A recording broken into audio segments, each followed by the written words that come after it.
Hello everyone, happy Saturday. Hope you're having a good weekend. I appreciate it's been a little bit of a while since I've made a video, but for this week's video, not that I make one strictly every week, but broadly speaking, I try and make one once every couple of weeks.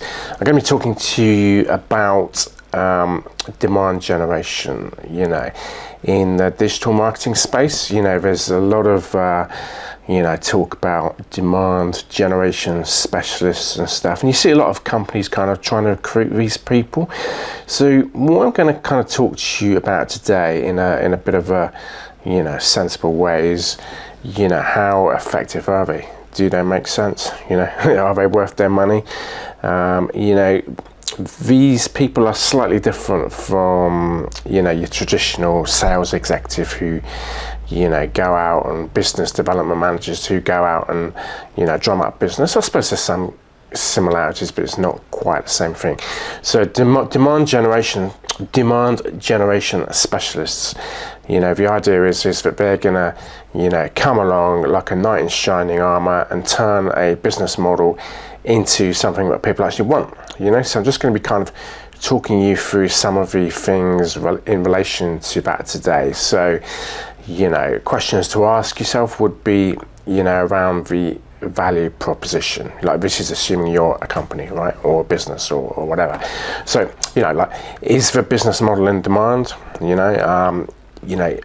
Demand generation specialists can help to create brand awareness and stuff, but if you've got like a really weak value proposition, and people don't want to buy your product or your service or whatever it is you're selling, these demand generation specialists can't change consumer behavior in that regard, if that makes sense. So there's some things to consider, and we are going to get into that a bit more in the video. It's not going to be a terribly long video, but I want to just address it. Every time I make a video, I try and discuss something which is it's kind of playing on my mind a little bit, which I think is kind of nuanced or problematic or a bit of an issue. A lot of the videos out there, especially on the marketing channels, they're very kind of maybe almost pretentious, with people claiming to be able to make this amount of revenue in XYZ weeks or whatever, or bragging about some software. Whereas what I try and do with my mini vlogs, if you like, and I'm not saying they're perfect because no YouTube channel is perfect, but what I try and do is I just try and keep it a bit more down to earth, a bit more realistic, a bit more relatable to everyday people in business, in marketing, in that kind of thing. So hopefully the videos make a bit more sense to you, rather than me just showing you a load of flash charts saying this does this, or this will make you this amount of money, and XYZ. So let's crack on with it. We're wasting time, and we'll get into it. Okay, so speak to you in a sec. Okay, so demand generation can be quite broad in the way it's interpreted, especially with regard to target market identification, because a company that knows who its target market is, it's quite focused, quite sort of narrow. They know who they want to go after. Whereas if you pull in like a demand generation specialist, they might be using tons and tons of software. It's just throwing out the net so wide that you might lose that focus, if that makes sense. Okay, so one of the things to consider as like a business owner, or maybe you are like a senior manager within a company, is how does your business make money? Is it sustainable? So are the margins sustainable? But you're making profit margins. Ultimately, any kind of company will tell you that demand generation costs money. It's not 10 quid a month, or 50 quid a month. You're paying somebody like quite a hefty salary. I mean, if you look at some of the salaries for the demand generation specialists, they're paying offering to pay, let's say, 30, 40, 50k. Now, I'm not sure how much of that is basic and how much of that is commission, but if your business model isn't absolutely sound in terms of the target market, the revenue, whether it's sustainable and all that kind of stuff, then you know, you're going to be basically losing money, you know, so you'll be throwing good money after bad, if that makes sense, a bit like my car. So, you know, okay, so operational efficiency and scalability. Can the business actually deliver on its, you know, on its demand, on the demand generated, you know? So, you know, assuming the demand is generated, that's a big if, you know, can the business actually scale and meet that demand without, you know, falling down? You know, business has got to be able to fulfill, you know, create fulfillment, you know, through the chain from cart to, you know, purchase to delivery and so on, and you know, logistics and all that kind of stuff. So, you know, look, I mean, what makes the business stand out, you know, demand generation, in my opinion, from a digital marketing perspective, it's a bit of a red herring, a bit of a white elephant in many respects. I'm not saying it's a total waste of time, but there are some pitfalls, you see, because, you know, what I see routinely is a lot of businesses who are maybe struggling, you know, to pull in the punters, get the sign-ups, you know, get the business-to-business sales through the pipeline.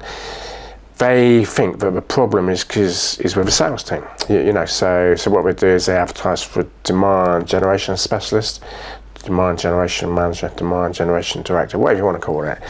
And they believe that these people will be able to just go out, you know, wave their magic wand, pull in the people, get the sign-ups, get the deals, hit the sales targets, you know, through demand generation.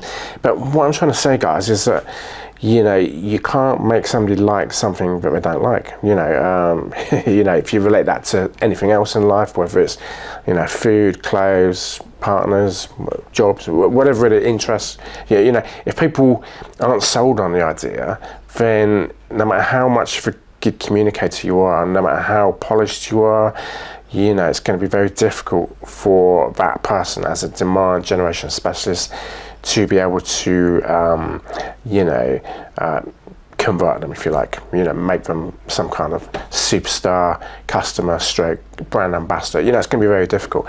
Now, what, you know, being from a kind of digital marketing background, what tends to happen is, you know, just flipping the coin over back to the digital marketing side of things, you know, you've probably got more chance of, you know, picking up new customers through doing a multitude of different things, like, you know, ad roll, you know, paid social. Paid social sits kind of between kind of PPC, which is a bit more expensive, but very targeted, and, you know, bottom of the line, you know, paid ads right across the board. So paid social is quite effective because, you know, it can be quite cost effective if you do your meta ads and your, you know, Google ads and Bing ads, and not Bing ads, so LinkedIn ads and all that. You know, if you pick the right keywords and get the targeting right, and you select the right, you know, cost per acquisition and all that kind of stuff, CPA it's called, it can be quite effective.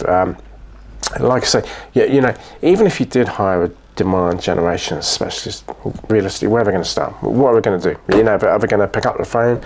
Are they going to go through like some of your spreadsheets and start emailing customers and, you know, with their own spin and take on stuff? How are they going to go about it? You know, so, you know, it's a well-known fact that, you know, you can reach many more people through, you know, various forms of paid ads, whether that's PPC, paid social, or like literally paid ads, a bit more like ad roll or something like that. Then you can employing somebody, you know, on 30, 40K a year to literally pick up the phone and stuff. You know, a sales rep is a bit different because they go and visit people in the car, company car, and, you know, maybe they'll invite people to their office and stuff like that. So that's not, I'm not talking about sales reps, I'm talking about demand generation specialists. So it is a bit of a red herring, and, you know, I've seen a lot of issues with this in the past. You know, a lot of them don't get the results, and they don't get the results because it's very hard to change people's behaviour, you know, especially if they're, you know, I mean, put yourself in their shoes. Like, let's just create a scenario here. Imagine I'm a manufacturer that sells shoes, okay? So I make the shoes in Cornwall, we're all handcrafted, and they're like, you know, we employ local people, and they're like 110 quid each, let's just say. Right, so if I recruit you as a demand generation specialist, how are you going to change people's you know, perception, interest, alignment, if you like, as to buy my shoes for 110 quid, okay, as opposed to nipping out to Clark's and buying a pair of shoes for like 50 quid or 60 quid. Do you see what I mean? So you know, it's not as easy as it sounds, and you know, you have all this money going out and they might not be able to get the results, and even if you do get some of the results, you know, they may resort to certain SaaS platforms, that's software as a service, or different tech platforms, you know. So do you see what I mean? It's not all kind of what it, you know, I mean, any good product, okay, you know, regardless of the sector and the company, should pull customers towards you. So that means the customers, you know, they want to buy it, or if it's a restaurant, saying they want to go to that restaurant. It shouldn't be like a push strategy where you're pushing the product or the service onto them. You know, it should be, you know, if what you do as a company is any good, you know, it should be so good that it's got that pull factor, so that people, you know, it spreads by word of mouth, and that people are actually searching for it online through, you know, different long tail keywords. Long tail keywords is like a mini sentence. So imagine if I want a pizza, I'm not going to type into Google pizza. I'm going to type in, you know, pizza takeaway in, I don't know, Plymouth, for example. Yeah, right. So you get the idea. So, you know, it should be organic growth rather than artificial kind of demand, if that makes sense. So yeah, I could talk a bit more about this, but you get the general idea. Demand generation, in my opinion, is a bit risky, and how they get the results, or whether they get the results, is a different story. So I'll leave this video there, and it's going to be a short one today. Hopefully I've covered the main points, and yeah, check back soon for the next video. So have a great weekend. Thanks for listening, watching, listening, same thing, and I'll see you on the next one. So take care. Ciao.